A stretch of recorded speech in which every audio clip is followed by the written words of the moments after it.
Pessoal, então vamos para a nossa segunda parte com o professor Rosinha, que o papo está muito legal, para a gente poder aproveitar um pouco mais a presença dele aqui, tá bom? Então vou convidar ele aqui para a gente já.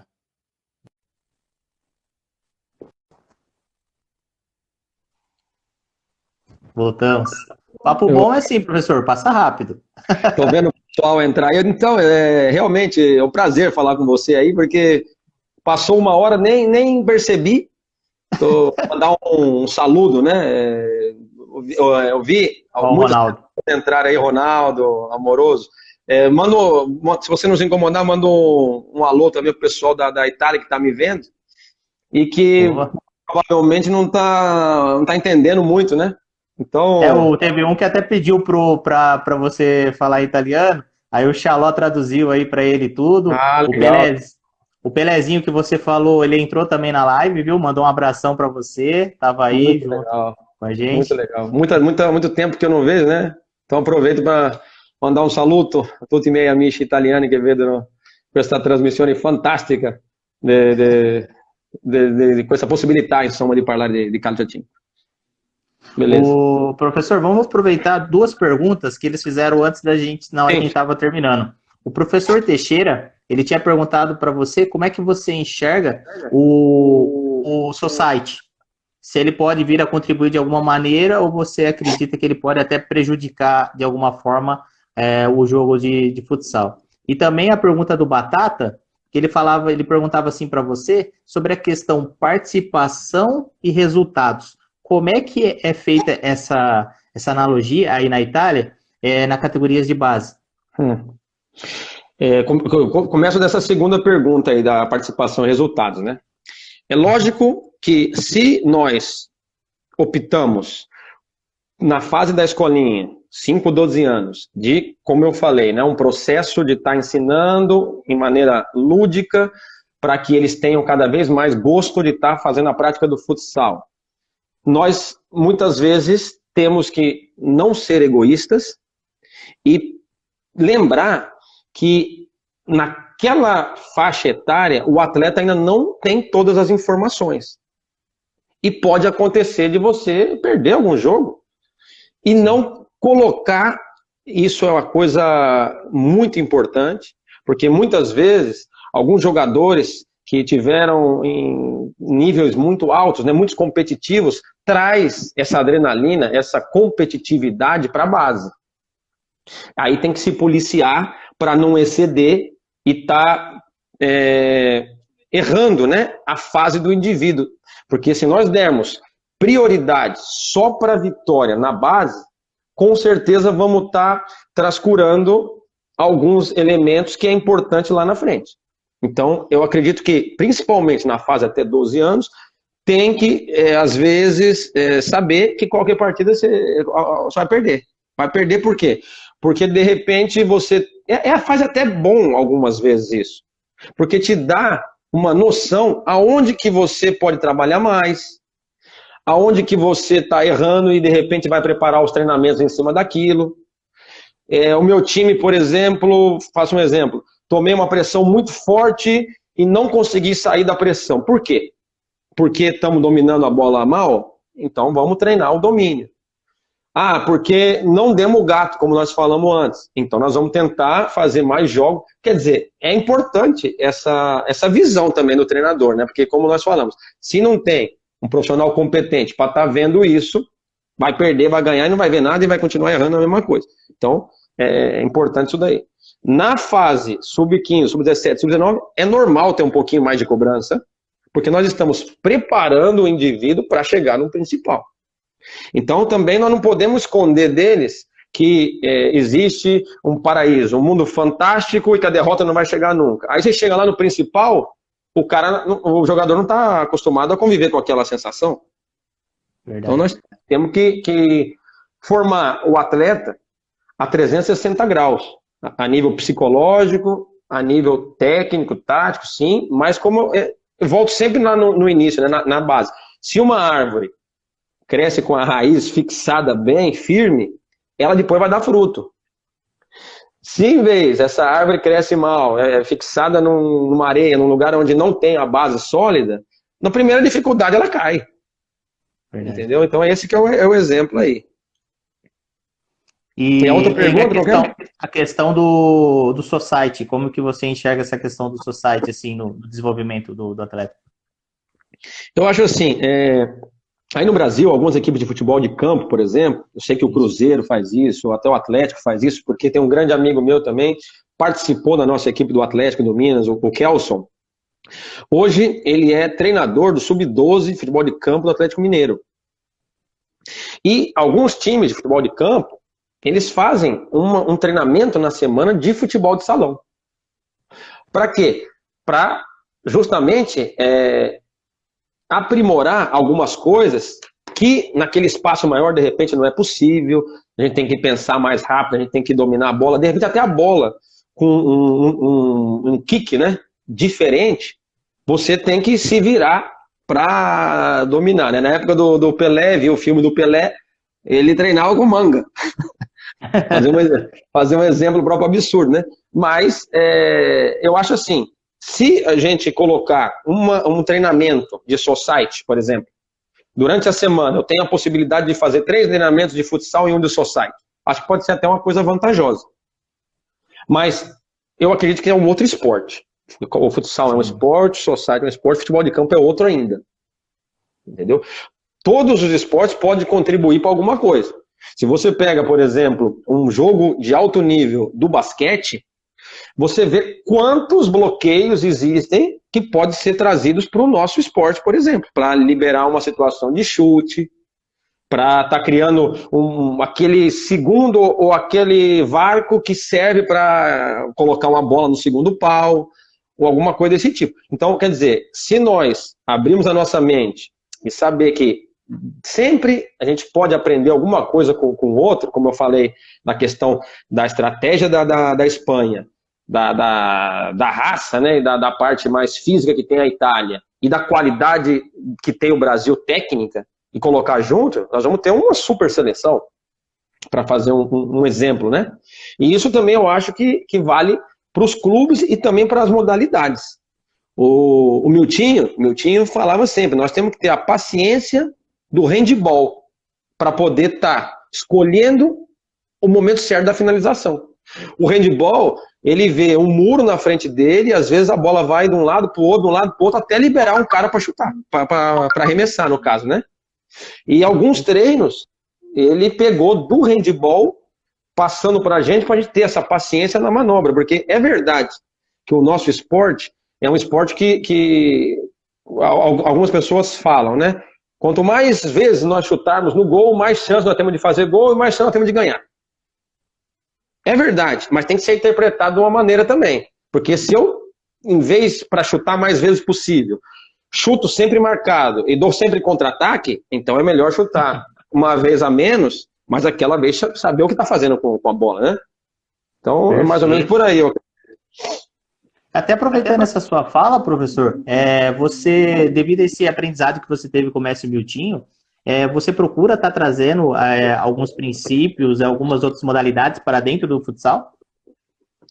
Sim, como eu falei antes, eu acredito que a gente pode aprender sempre de todas as pessoas, né? Então, sim, eu tive esse privilégio de estar trabalhando com vários jogadores de nível, mas também com grandes treinadores, e aprendi um pouquinho com cada um, né? Então, procurei formar o meu estilo. Então, hoje, é lógico que eu tenho a minha visão, estudo bastante, até de outros esportes, como citei o basquete, para fazer um exemplo, ou o handball, né? E citei também a Espanha, porque a Espanha, eu creio que tem... Eu acho que é tudo em base àquilo que você dedica, né? Eu acredito que nós temos tantas armas, tanta qualidade no Brasil, então nós podemos fazer treinamento tático, treinamento técnico, treinamento, e nós vamos se sobressair em praticamente todos os requisitos. Eu acredito que na Espanha se pode aprender muito da bola parada, porque eles dedicam muito tempo para isso. Entendeu? Porque é um forte deles, é uma escola deles. Então eu vou estudar aquilo, então trago para o meu trabalho. E tento, dessa maneira, criar uma equipe o mais forte e mais preparada possível, né? Uhum. E até aproveitando essa sua fala de equipe, como que vocês trabalham com base? o menino, cada vez que ele se aproxima do funil, que ele está ali perto da categoria adulto, principal, ele tem algum tipo de ajuda, seja ela de custo, ou seja ela uma bolsa, alguma coisa assim? E uma outra segunda pergunta. Vocês trabalham com percentual, que, por exemplo, ó, todo ano, no nosso time principal, tem que ter pelo menos, um exemplo, 10% oriundo da base, ou não tem essa relação? Isso é uma outra grande pergunta. Varia de equipe para equipe, em base a qual é o seu objetivo.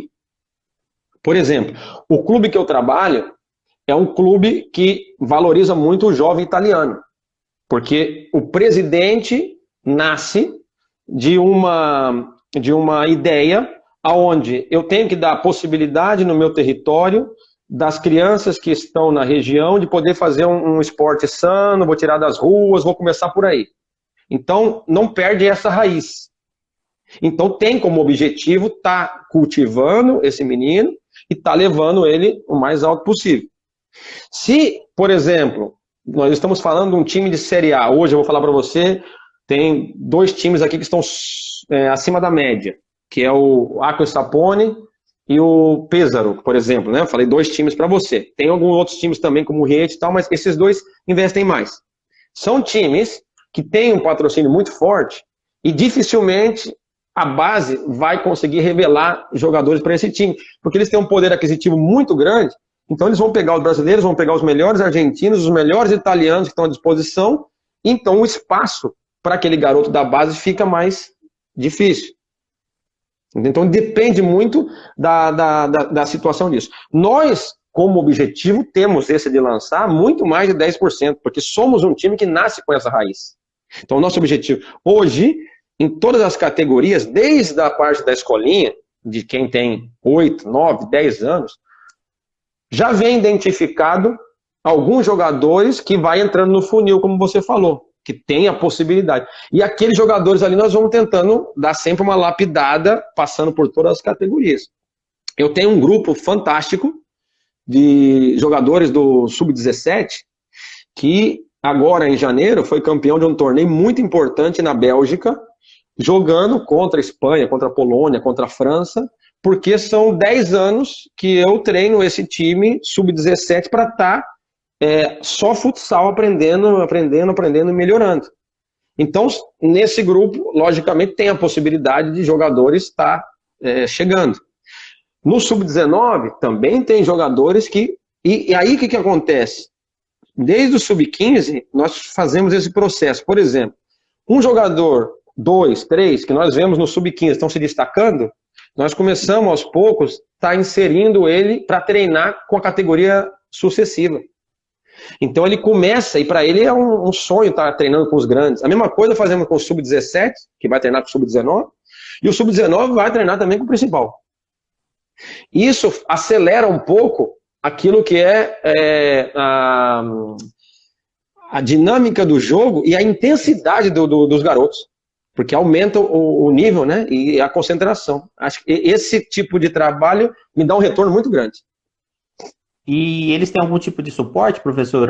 Por exemplo, no 17, lógico que muitas vezes ele não vai ganhar coisa, mas ele, por exemplo, ganha um tênis, ganha alguma coisa ou não? Como que é feito isso? Assim, a motivação, tem alguma motivação a mais, reconhecimento para aqueles que querem seguir, ou o objetivo principal é só eles chegarem no adulto e a partir de lá, sim, ele ter alguns benefícios? Como é que é feito isso no processo de vocês?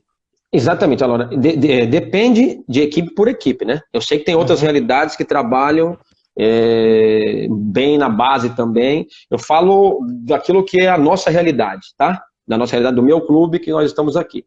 Nós, até o Sub-17, trabalhamos jogadores com essa possibilidade dele estar entrando naquele último funil, que no início da nossa conversa, eu falei dos campeonatos, da Série A1, Série A2 e Série B, que era nacional.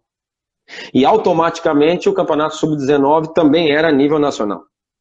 Então, o jogador que sai do Sub-17, ele tem que estar pronto para entrar nesse funil do campeonato nacional. Porque o Sub-19 é o último trampolim para ele estar chegando no principal ele tem que começar a estar no giro, de estar começando a treinar com o principal. Então, aquele jogador do sub-19 que começa a entrar no giro do principal, sim, aí começa a ser tratado com uma ajuda de custo, começa a ser tratado já com a gente procura de repente. Tivemos na Bélgica uma marca, que eu não sei se no Brasil também já é conhecida ou não, uma marca que uma marca esportiva, se chama Inviso. Eu já ouvi falar, mas aqui no Brasil não é tão divulgado assim. Essa marca agora tá sendo bastante publicizada aqui, né, na Europa.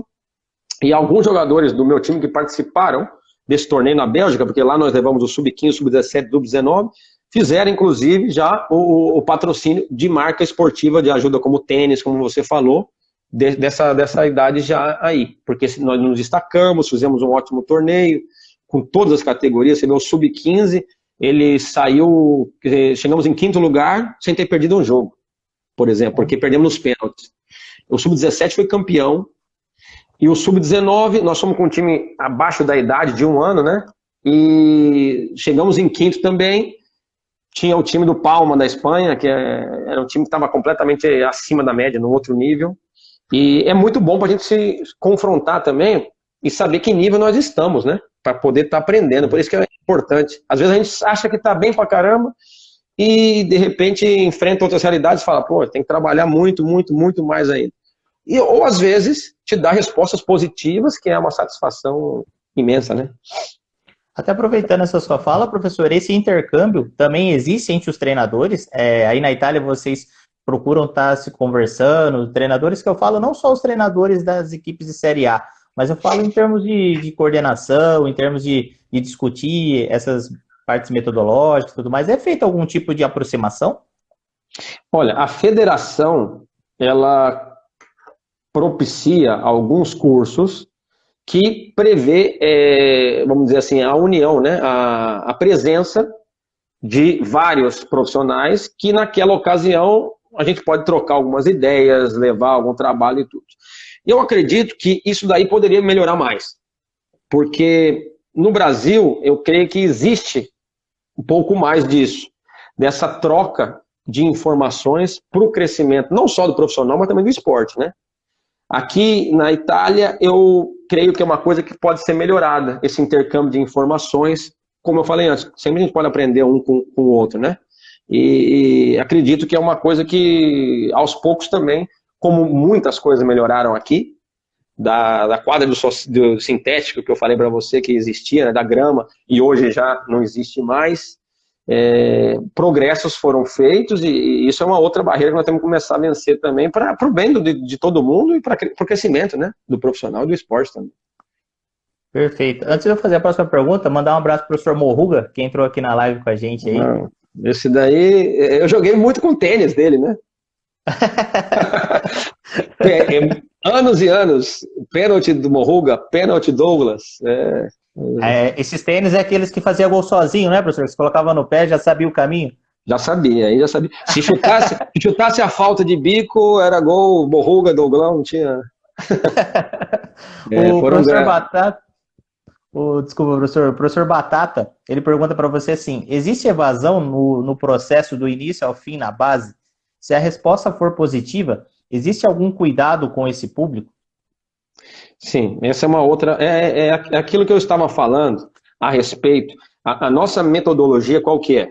É aquela, como eu falei, da escolinha. Tentar fazer com que a criança não perca o entusiasmo. Pelo contrário, ela ganhe sempre de entusiasmo, porque ela está bem dentro da equipe dela, ela faz treinamentos que ela se diverte, ela não vê a hora de chegar o sábado ou domingo para poder estar jogando.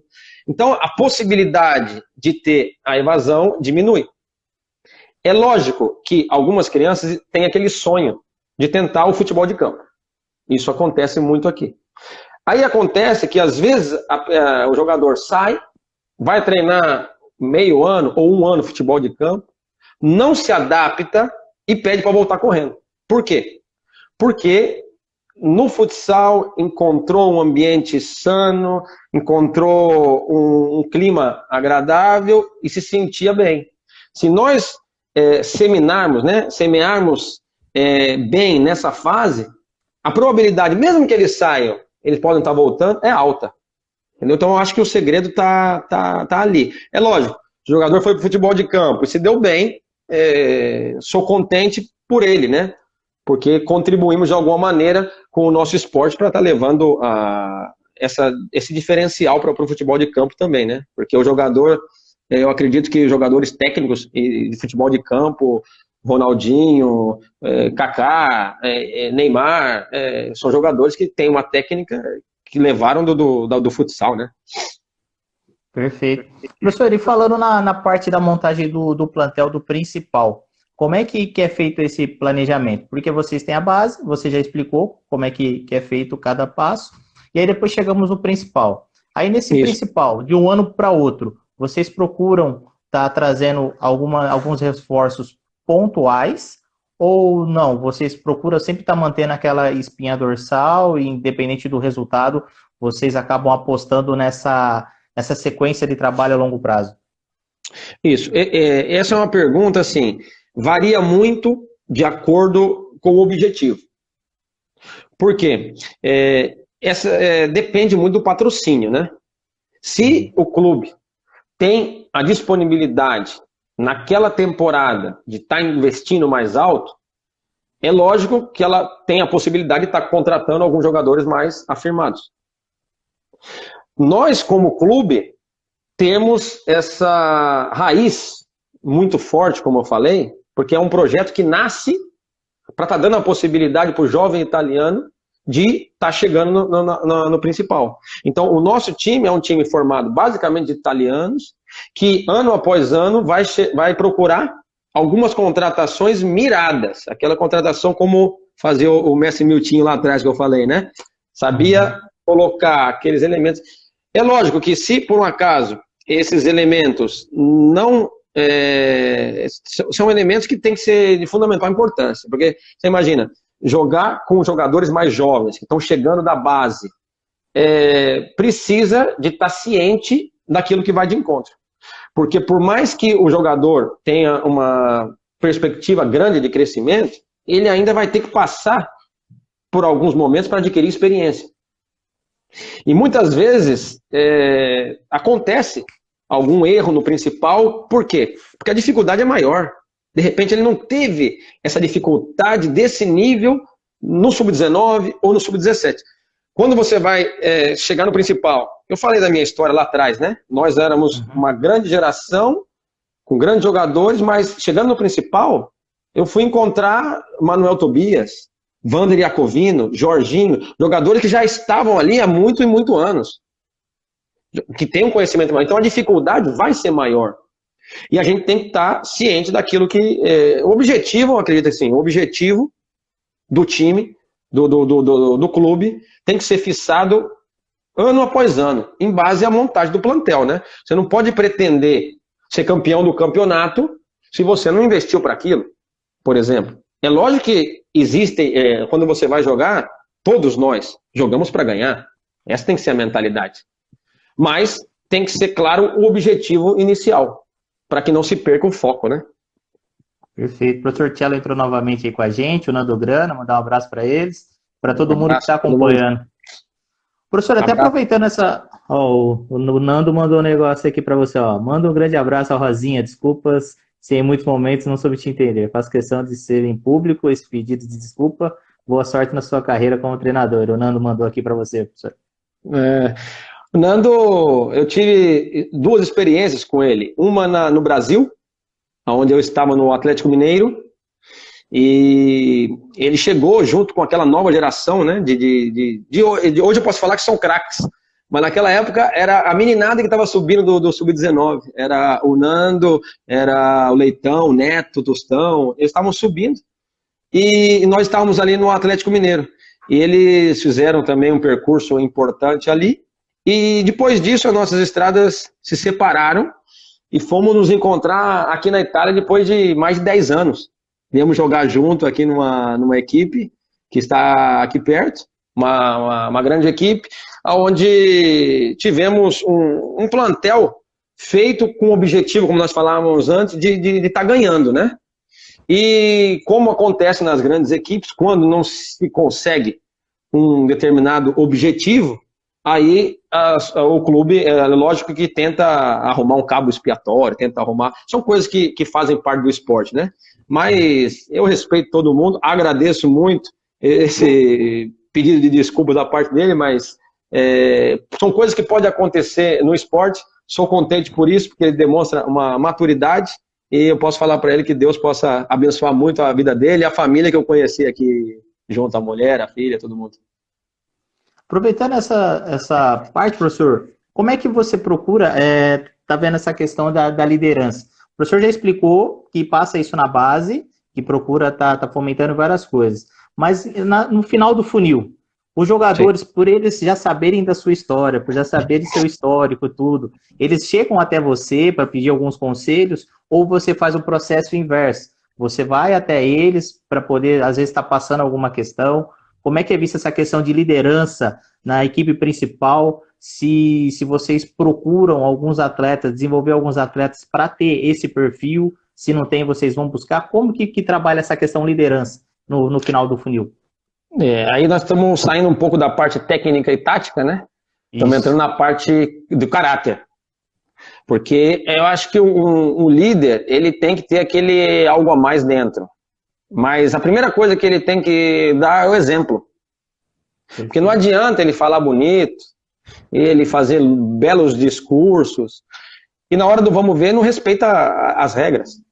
Entendeu? Então eu acho assim, importante nós sermos pessoas que transmitem aquele algo a mais para eles, dá o máximo de informações possíveis. Vou dar um exemplo, tá? Eu treinei um time sub-17, onde eu coloquei um garoto como capitão, porque ele era exemplo.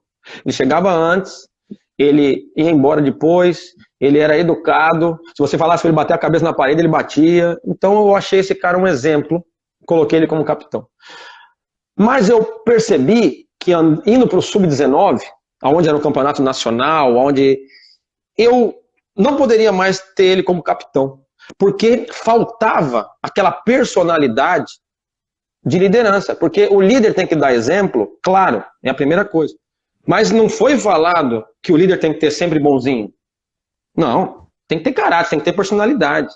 Eu falo do maior líder que teve na história, né? Eu falo sempre porque eu acredito em Deus, eu creio em Jesus. Então, o maior líder não foi sempre bonzinho Jesus quando estava aqui na Terra.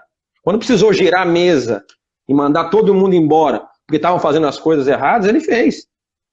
Então, às vezes, as pessoas confundem um pouco as coisas. Então, quer dizer, o jogador que reunir, na minha opinião, os critérios, né, de liderança, de personalidade, de exemplo, o que conseguir reunir os maiores atributos juntos, para mim vai ser o meu capitão. Não basta só dar exemplo, ou não basta só gritar com todo mundo, também ter personalidade, depois você não respeita. Quer dizer, o líder não é fácil ser líder, tem que ser diferenciado para que adquira o respeito. Mas se adquirir o respeito, a chance de dar grande e tirar, levar com ele, né? Muitos e muitos líderes e guerreiros atrás dele é altíssima. E aí a probabilidade de ganhar aumenta, viu? Porque nós tivemos ali um ano 2002, nós somos campeão da Taça Brasil, com um grupo, teoricamente, não para ganhar o campeonato. Porque nós jogamos contra a Malve, contra a Banespa, contra a Carlos Barbosa e Ubra, que tinham investimentos muito maiores do que o nosso. Mas nós tínhamos uma liderança da parte do treinador, no caso, que era o Miltinho, que era fora de série. Tínhamos uma liderança do goleiro, que era o mais experiente de todos, que era o Serginho, que além de catar, nós respeitávamos. Porque ele falava, é o seguinte, eu hoje estou com 38 anos, o Serginho tinha 38 anos, e nós molecada, 25, 26, 21, 22, eu não posso treinar como vocês. Não é que eu não quero, mas eu não posso treinar como vocês, porque senão eu vou chegar no sábado, no dia do jogo, que eu tenho que fazer a diferença, eu não vou aguentar. Todo grupo entendeu que o 100% dele, não é que ele tem que treinar como eu 10 vezes por semana, porque eu conseguia treinar 10 vezes por semana e era a minha obrigação fazer aquela...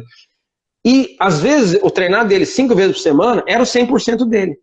Na hora do jogo, ele fazia o dele, fechava o gol Eu fazia o meu, o Renato, como eu falei, entrava, catava o pênalti, catava, cada um fazia o seu 100%. Então, isso é saber ser grupo, ser união e saber liderar. Acho que é isso, entendeu? E não querer impor. Todo mundo vai ter que fazer isso, todo mundo vai ter que fazer aquilo. Não é assim, porque nós somos diferentes, pô. O cara tem a característica lá na frente de resolver como pivô. Então, ele tem que ter essa... vamos dizer assim, nós temos que fazer algum modo que ele fique mais naquela zona. Então, eu vou ter que dar 3 carrinhos a mais por causa disso. Vou ter que dar. Mas se a equipe tem essa união, essa consistência, um passa para o outro esse senso de liderança que faz a diferença para ganhar, né? Para ser campeão. Pô, muito legal essa sua fala, professor. Muito bom mesmo. E até aproveitando mais uma partinha do jogo, vocês trabalham com situações de filmagem de jogos, de edição de jogos, a partir de que idade que vocês fazem isso? E até aproveitando uma pergunta aqui também do professor Geraldo Arada, ele é lá do Mato Grosso, ele já tinha mandado um abraço para você. Grande Arada, conheço. Conhece? Aí ele até pergunta para você assim, né, que quem treina futsal se pode jogar campo, aí você já deu uma fala nessa questão, mas você acredita que até quantos anos é possível fazer essas duas modalidades, né? Que hoje tem um grande debate, né, voltando à tona, e sim, antigamente os meninos jogavam até 16, 17, aí definiam, aí hoje já é um pouco antes em alguns clubes, e aí se você puder fazer esses dois parâmetros, assim, primeiro falando da situação dos vídeos, né, como é que sim, vocês utilizam, e também respondendo a pergunta do professor Geraldo. Tá certo. É o seguinte, como eu falei antes, existem no Campeonato Sub-15 e Sub-17, onde se começa a prática do vídeo, mas alguns clubes não têm a possibilidade de estar jogando no ginásio. Então acontece que algumas vezes no Campeonato Sub-15 ou Sub-17, ainda você vai jogar naqueles campos abertos da erva sintética, da grama sintética, né? Então o que acontece? Geralmente nós, que temos a possibilidade no nosso ginásio, registramos os jogos, filmamos os jogos que nossa equipe faz em casa. Para estar começando a fazer a análise do vídeo com eles. Até para começar devagarinho, introduzir e eles se acostumarem para que, quando chegue lá na frente, não seja. O que nós entendemos de vídeo? É um trabalho da parte nossa, treinador, muito grande. Mas para o jogador não é tão legal. Eu fui jogador, então eu sei que depois de um certo tempo o cara começa a xingar, começa a bater o pé. Eu sempre fui um pouco diferente, porque eu sempre tive dentro de mim esse lance de estar querendo aprender, porque já era o meu dom para no futuro ser treinador como hoje. Mas não é todo mundo assim, a gente tem que entender. Tem jogador que fala, pô, de novo vi, não acredito, o que ele vai falar? Vai mostrar aquele erro que eu fiz lá no outro jogo, para o cara é uma tortura, porque ele já sabe que ele errou e já sabe que o treinador... Então, tem que ter uma tática até para fazer o vídeo, na minha opinião. Ou seja, se o erro do jogador foi muito grave, que ele mesmo já sabe que ele errou, todo mundo já sabe que ele errou, de repente, faz esse vídeo sozinho com ele, antes dele entrar na quadra, fala, fica mais um pouquinho aí, 5 minutos, moça, olha aqui, ó, esse erro não pode acontecer e tal. Mas o jogador naquele lance não se sente... humilhar, não se sente para baixo e tal, não sei o que, você vai jogar ele mais para baixo ainda. De repente, você fazendo isso, você traz o cara para o teu lado e vai ter uma resposta muito maior e lá dentro da quadra ele vai não errar mais aquela situação porque vai admirar a maneira que foi feita. Em vez, se é um erro coletivo, aí fazemos ver para todo mundo, porque é uma regra que vale para todo mundo. Numa defesa quadrante, existem as duas linhas. A bola tá entrando toda hora, o cara tá tomando drible no meio, por exemplo. Não pode tomar porque a cobertura tá na ala. Então é um erro que vale para todo mundo. É diferente, não sei se eu consegui me explicar nessa situação aí. Sim. No Sub-19 já vai mais igual à principal. Geralmente eu trabalho dessa maneira. No início da semana eu faço o vídeo sobre a minha equipe. Sobre os erros que aconteceram. Porque aqui na Itália... Não sei se no Brasil dessa maneira ou não, porque na minha época no Brasil nós jogávamos muito. Jogávamos no final de semana, às vezes jogávamos no meio da semana, jogávamos até 2, 3 vezes por semana, né? Aqui na Itália é mais definido, na Europa. Você treina durante a semana e joga no final de semana. Então, geralmente, o meu primeiro treino da semana, mostra um vídeo dos erros nossa equipe, que cometemos na partida anterior. E quando vai chegando mais perto do jogo contra o próximo adversário, aí eu mostro algumas coisas que, na minha opinião, o adversário tem de perigoso para a gente tomar, principalmente uma bola parada, alguma coisa desse tipo, né, que eles têm de perigoso. Então é mais ou menos dessa maneira que a gente trabalha. E no meio da semana é a parte mais forte da programação, né, onde a gente coloca o pé no acelerador mesmo, seja na parte física que os treinamentos de intensidade, né, com campo reduzido e tudo mais. Perfeito.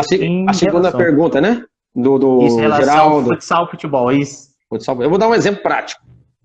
Hoje eu tenho um filho que tem 16 anos, tá? Ele começou só futsal comigo, fazendo todo esse processo que nós falamos até a idade de 11, 12 anos. Aí ele passou para o futebol de campo. Aqui na Itália, mesmo o futebol de campo, quando as crianças são menores, 5 anos, 7, 8, 9, eles não jogam a 11. Eles jogam primeiro a 5, depois eles passam para 7, depois eles passam para 9, depois eles passam... Quando eles passam para 11, é na idade de 12 anos. Então, nessa idade, quando acabou o percurso da escolinha, ele passou para o futebol de campo. Levou a técnica do futsal, a velocidade de pensamento, teve o aprendizado de futebol de campo de outras coisas. Por exemplo, as corridas são mais longas. Aprendeu, com certeza, que o kick da bola é diferente. Então, você tem que calcular o tempo. Porque se o goleiro chutou a bola muito para... Você tem que dar 2, 3 passos para trás antes de pular, senão você vai pular e não vai achar nada. Algumas coisas que se trouxerem para o nosso esporte também vale, porque com essa regra que o goleiro pode lançar a bola direto no pivô, se o back joga na frente e erra o tempo da bola, sobe e não acha nada, o pivô está na cara do gol.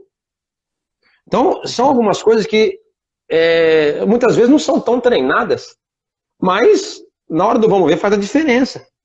Porque eu acho que os dois esportes se completam, né? E aí o que acontece? Se você, nessa idade, eu teve um jogador muito importante, que eu tive há pouco tempo atrás, como jogador meu, o pivô da seleção brasileira agora, o Fitz. Ele está jogando no Benfica. Até na live aqui. Ele é um grande amigo, ele jogou aqui no meu time na Itália, ele está no Benfica de Portugal. É um jogador que ele hoje faz a diferença no futsal, está na seleção brasileira, mas é um jogador que jogou sempre futebol de campo, por exemplo. Até uma determinada idade, até os 20 anos. O que acontece? Ele veio para o futsal muito sem formação tática, porque está aprendendo muitas coisas, mas com uma malícia, uma proteção do corpo, que o futsal não dá. Porque nós nos concentramos em outras coisas. Então, eu acredito que, respondendo a pergunta dele, se um atleta inicia na base no futsal, passa alguns anos no futebol de campo, 12, 13, 14, 15 anos, 16 anos, e depois, nessa idade, chega na idade da decisão, né? Decide voltar para o futsal, eu acredito que ele tem condição de voltar sim, porque é igual andar de bicicleta, né? Ele aprendeu antes, na base, jogar o futsal, ele aprimorou e aprendeu algumas coisas diferentes, que nós não damos tanta atenção para o nosso esporte, porque são diferentes.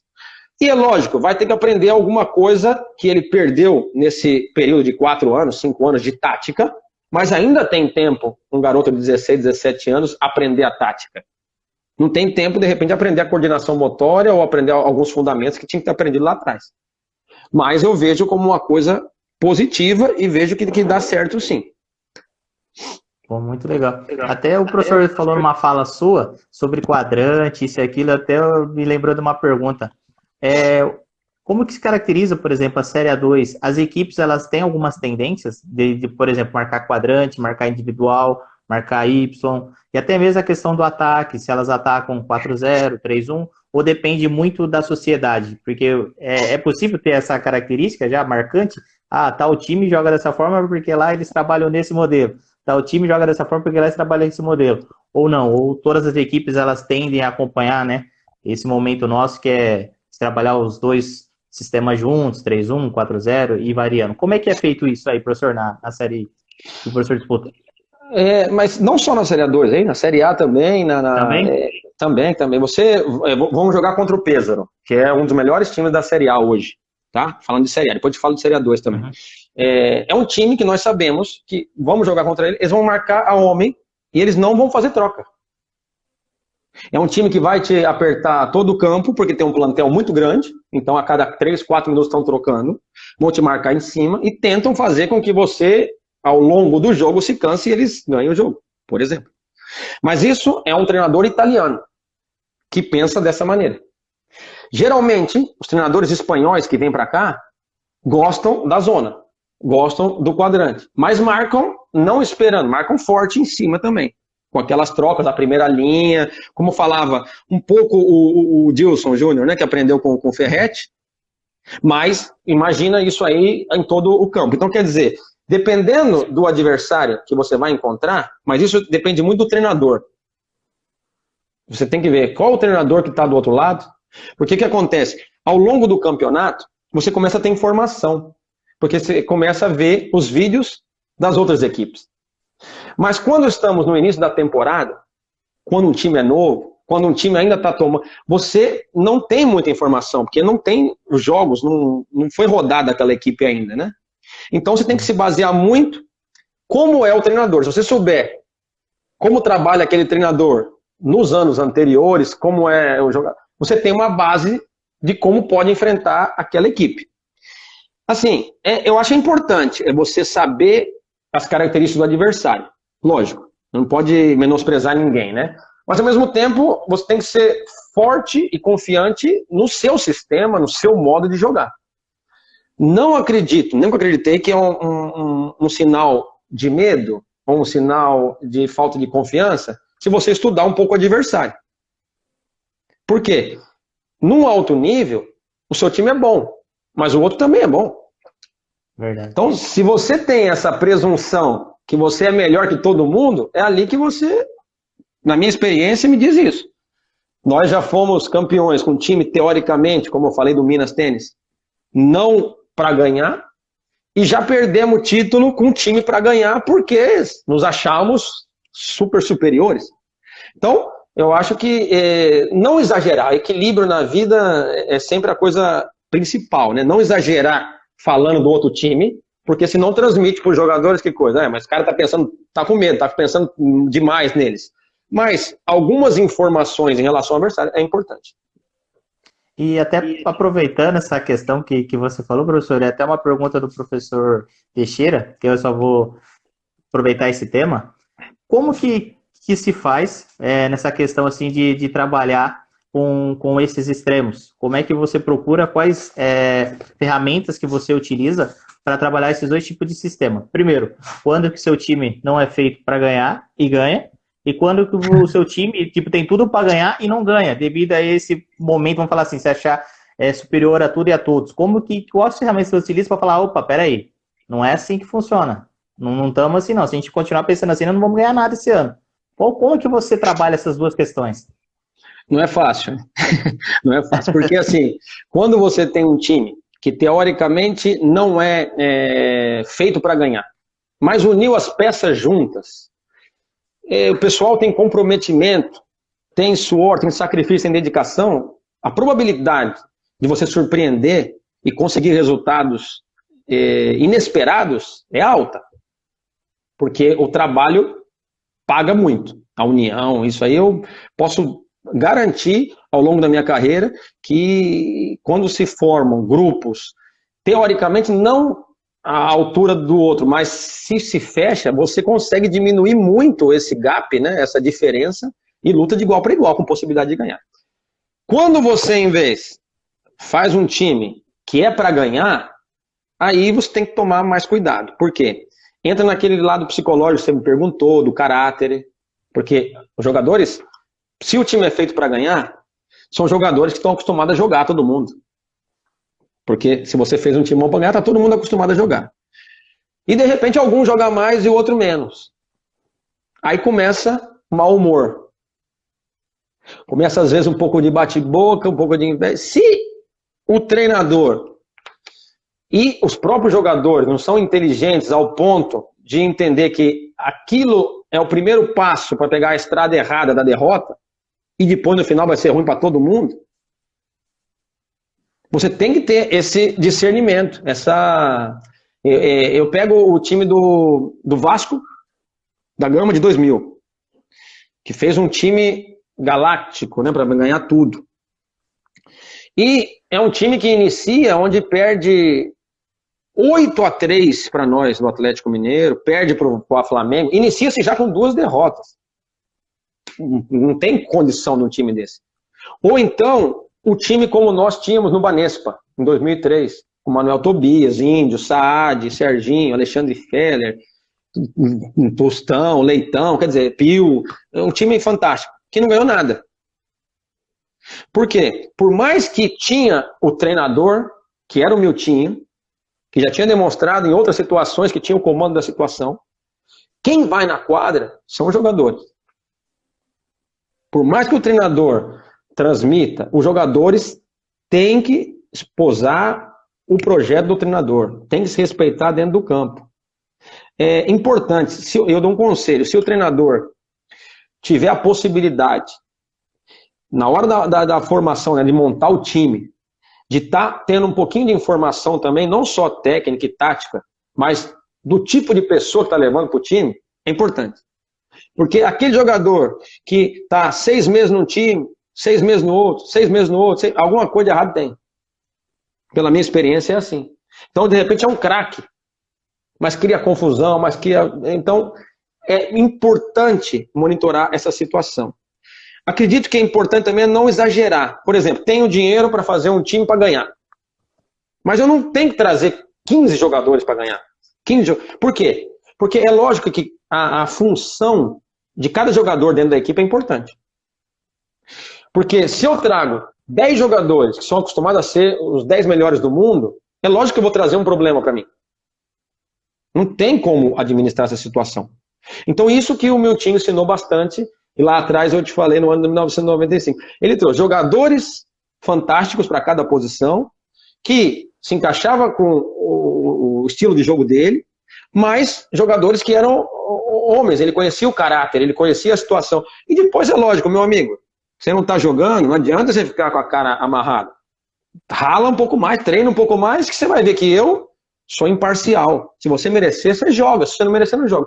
Se o treinador transmitir isso e todo mundo entender essa parada aí eu acho que é a estrada para a vitória. Pô, perfeito. Nossa, muito bom. Professor, já estamos quase fechando a segunda hora aqui, ó, 48 minutos. Eu quero te agradecer, viu, por esse bate-papo aqui, sensacional poder estar te ouvindo aqui e você falando aqui. A gente vai viajando junto com você, assim, imaginando todas as situações. Isso é muito legal. Desejo muito sucesso para você. Meu contato tá aí. O que você precisar, às vezes, quiser divulgar no Desvendando Futsal, fique à vontade. É só tá me mandando que eu divulgo com o maior prazer aquilo que você precisar, viu? E mais uma vez, muito obrigado por você ter vindo aqui. Nossa, foi sensacional. Que nem o pessoal brinca, né? Tirou onda. Foi muito boa a sua aula aqui, viu? Muito obrigado. O prazer é todo meu. Venho acompanhando aí as lives que você está fazendo, né? Parabéns pelo seu trabalho. Tenho informações também aí, porque conheço o Chalo, conheço o Tostão, falam muito bem de você, né, que é muito estudioso. Então, pessoas realmente com essa vontade, né, de crescer, com essa paixão de estudar, sem essa inveja, sem essa vaidade, porque, como eu falei, de cada pessoa, de cada profissional, nós podemos aprender alguma coisa. E eu dou parabéns para você pela tua competência e pela tua humildade. Está fazendo um ótimo trabalho, chamando profissionais aí que a gente tem só que acrescentar, né? E então é de tirar o chapéu aí para você também. Beleza, professor. Muito obrigado, viu? Tudo de bom aí, estou sempre à disposição e tamo junto. Beleza. Um abraço. Tchau, tchau. Com Deus. Tchau, tchau.